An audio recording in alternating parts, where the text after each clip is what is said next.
Hello friends, তোমাদের কাছে নিয়ে চলে এসেছি আবারও একটা নতুন মিনি ব্লগ। আর ভাইজ্যাকের ঠিক দ্বিতীয় দিন আমরা ঠিক কোথায় গেছিলাম সেইটা শেয়ার করতে চলেছি তোমাদের এই মিনি ব্লগে।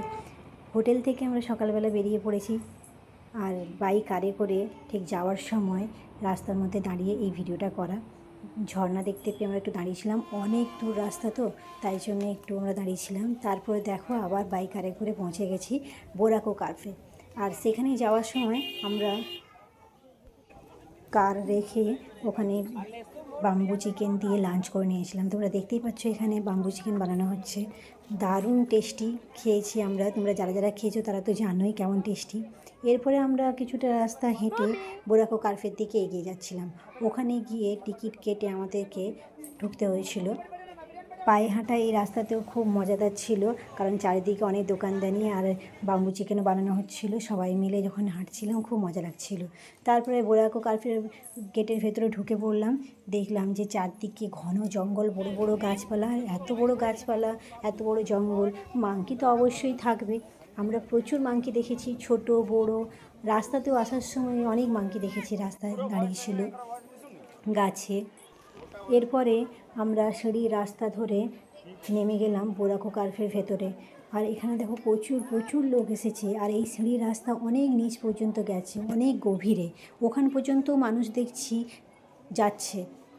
যদিও বা আমরা অত নিচে গভীরে নামিনি, তবে যতটা গেছি আমরা ওইখান থেকে দেখতে পেয়েছি ওপর দিকে খোলা আকাশ। সিঁড়ি দিয়ে তো অনেকটা নিচে নেমে গেছি, কিন্তু সিঁড়ি দিয়ে ওঠাটা কষ্টের ছিল। যারা পাহাড়ে দেশে বেড়াতে যেয়ে সিঁড়িতে উঠেছে পাহাড়ি এলাকায়, তারা এই জিনিসটা ফিল করতে পারবে। আর সবাইকে বলবো যে যারা ভাইজ্যাক এসেছো বা আসবে, তারা কিন্তু অবশ্যই বোরাকো কার্ভ দেখে যাবে। এটা একটা ভীষণ সুন্দর জিনিস। আর হোটেল থেকে সকালবেলা বেরিয়ে আমাদের বোরাকো কার্ভ দেখতে আসতেই আমাদের সারাদিন লেগে গেছিলো। এরপর বোরাকো কার্ভ থেকে বেরিয়ে আমরা সোজা বাইক কারে করে আবার চলে এলাম ভাইজ্যাকের হোটেলের দিকে। তবে আসার সময় সি বিচে দুটো স্পটে দাঁড়ালাম আর কিছুটা সময় কাটালাম। এই জায়গাগুলো দেখতে তোমাদের কেমন লাগছে? আমার তো ভীষণ ভালো লেগেছে। আর তোমাদের কেমন লাগছে অবশ্যই কিন্তু কমেন্টে জানিও। সি বিচের ধারে এইভাবে তাল গাছের সারি, নারকেল গাছের সারি, এরকম সুন্দর সিনারি দেখতে পেলে কার না ফটো তুলতে ইচ্ছা করে। তাই আমরাও কিছুটা ফটোশ্যুট করলাম, ভিডিও বানালাম। এরপরে ওখানে সময় কিছুটা কাটিয়ে আমরা আবার কারে করে সোজা হোটেলের দিকে এলাম। আর আমাদের হোটেলের কাছেই একটা মেলা হচ্ছিল, বিশাল বড় মেলা। সেই মেলাতেও আমরা গিয়ে খুব এনজয় করলাম।